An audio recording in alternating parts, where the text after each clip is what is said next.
La famille biblique.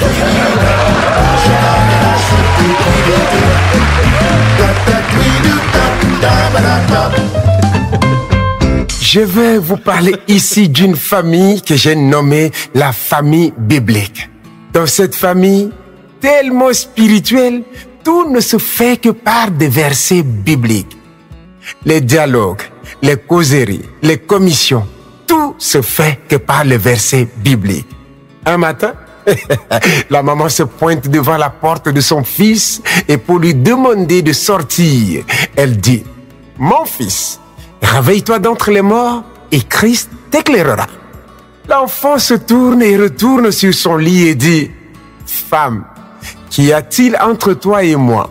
Mon heure n'est pas encore arrivée. » La maman, qui a vraiment besoin de l'enfant pour le commissionner, dit: « Rachetez les temps, car les jours sont mauvais. » L'enfant aussi, qui ne voulait rien faire ce jour, dit à sa mère: « Il y a un temps pour toutes choses. Il y a un temps pour travailler et il y a un temps pour dormir. » La maman change un peu de ton et dit: « Enfant, obéissez à vos parents. » L'enfant réplique automatiquement: « Et vous, parents, n'irritez pas vos enfants. » La maman finit par se retirer tranquillement. Mais quelque chose va se passer le soir. Madame avait demandé quelque chose à son mari depuis il y a 2 mois. Et depuis ce temps, monsieur peut-être a oublié ou bien c'est expressement, il n'a pas répondu à la demande de madame. Alors, ce soir-là, dès 19h, madame est déjà dans la chambre. Elle a enfilé son sous-vêtement, le collant et même le carrera. Et elle se place au fond du lit. Son mari, constatant son absence de quelques minutes déjà, entre lui aussi dans la chambre. En voyant seulement le décor qui est planté, vous le savez très bien, les hommes ont d'autres yeux.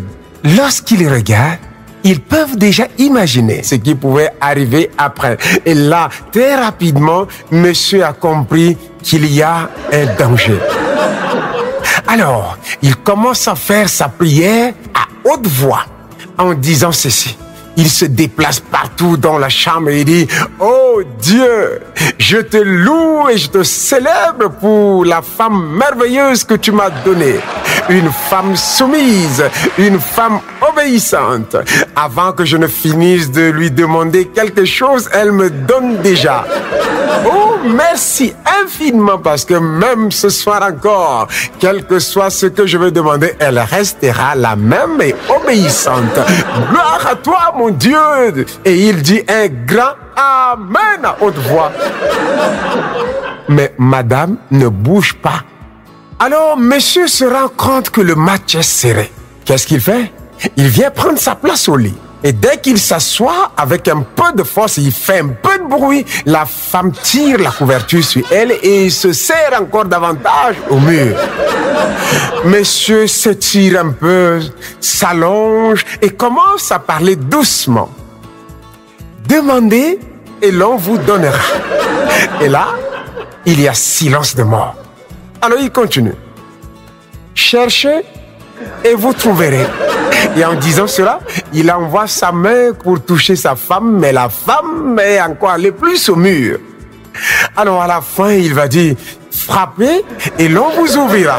Et en disant cela, il envoie aussi son pied pour cogner sa femme, mais la femme ne fait pas de mouvement. Et c'est alors que monsieur est en train de réfléchir sur qu'est-ce qu'il devrait encore faire. Il écoute la petite voix sous la couverture.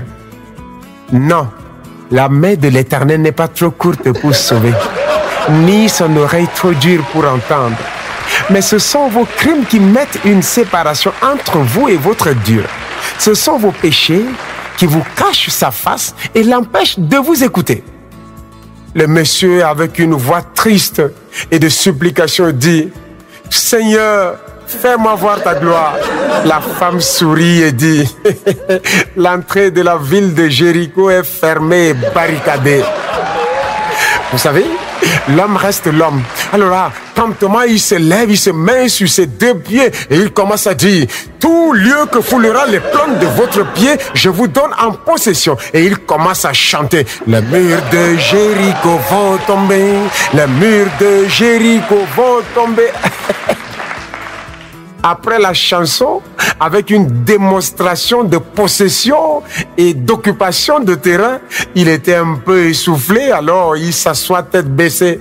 C'est à cet instant qu'il écoute encore la voix de sa femme qui dit, « Vous demandez, mais vous ne recevez pas parce que vous demandez mal. »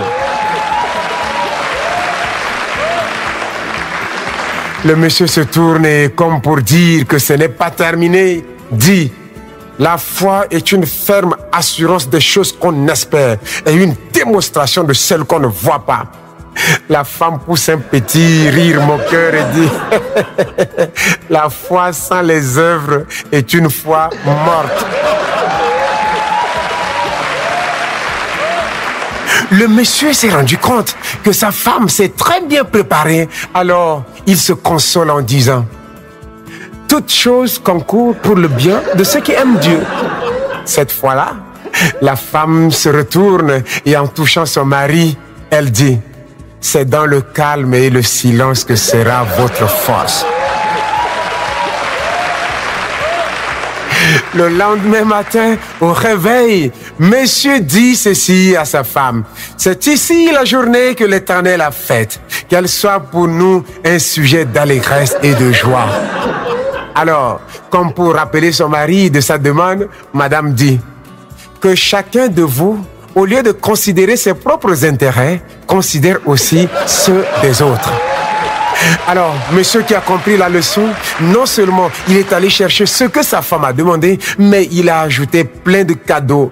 Pain, ceci, cela, des crèmes, des bijoux et des gâteaux, beaucoup de choses. Et il revient en souriant et devant sa porte, il se place, sonne et dit, voici, je me tiens à la porte et je frappe. Si quelqu'un entend ma voix et ouvre, j'entrerai chez lui, je souperai avec lui et lui avec moi.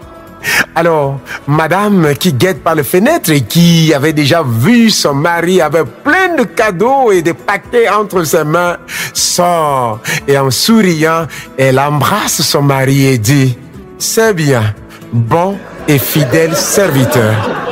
Entre dans la joie de ton maître. Et c'est là où la joie est revenue dans la famille.